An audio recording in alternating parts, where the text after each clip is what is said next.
Effectivement, c'est quelque chose qu'on observe, c'est-à-dire que quand vous êtes au SMIC, et bien que vous soyez une femme ou un homme, vous êtes au SMIC, vous êtes au salaire minimum.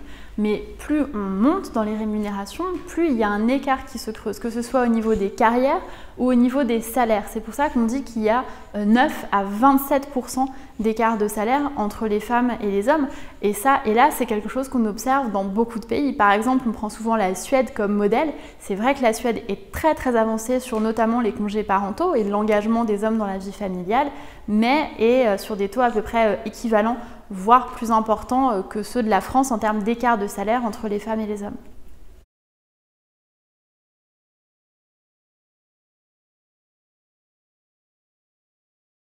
C'est un sujet qui est très préoccupant puisqu'on observe qu'il y a une crise de l'orientation des jeunes filles en direction des nouvelles technologies. Il y a une étude qui s'appelle GenderScan qui nous montre que de 2010 à 2015, il y a de moins en moins de jeunes filles qui s'orientent vers les nouvelles technologies. Donc avec Mounir Majoubi, qui est secrétaire d'État au numérique, nous sommes en train de travailler un programme. La première pierre de ce programme, c'était tout simplement un appel à l'orientation qui a été vu des dizaines de milliers de fois par des jeunes filles et des jeunes hommes, notamment sur les réseaux sociaux, dans lequel nous expliquons, nous faisons de l'attractivité de ces métiers et de ces orientations. Et avec le ministre de l'Éducation nationale, à partir de la rentrée prochaine, nous aurons un plan encore plus offensif en direction de ces jeunes filles. Non, j'ai détaillé dans un de mes livres qui s'appelle Plafond de mer, comment la maternité freine la carrière des femmes, les responsabilités.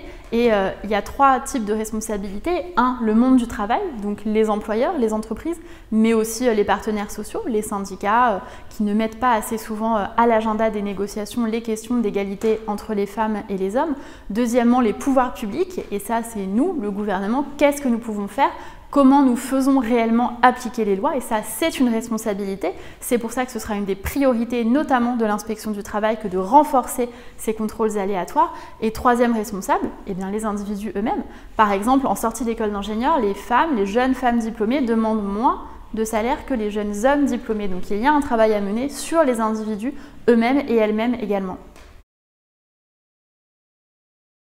Oui, une place très importante. Comme vous savez peut-être, j'ai présidé pendant près de 10 ans le réseau Maman Travail que j'avais créé et effectivement, on observe que la maternité marque un premier vrai frein dans la carrière des femmes et à partir du 2e enfant, les écarts de carrière se creusent encore plus dans les couples hétérosexuels entre les femmes et les hommes.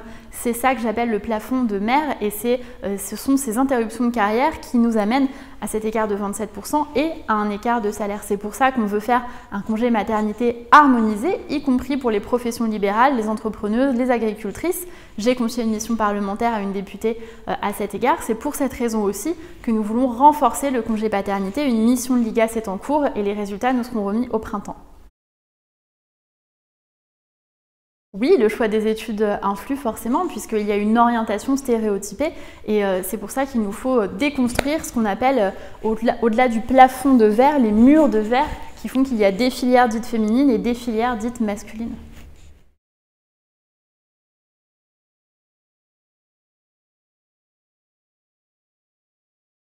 On observe en tout cas qu'il y a moins de femmes. Par exemple, dans les startups, elles valorisent la culture du gain d'argent puisque ce qui les caractérise, c'est un potentiel de croissance exponentielle, parfois en passant par des levées de fonds. Donc il y a un rapport à l'argent très direct dans les startups, mais aussi à la culture du risque parce qu'une startup, elle est dans le monde de l'innovation. Donc par définition, quand on innove, on prend un risque.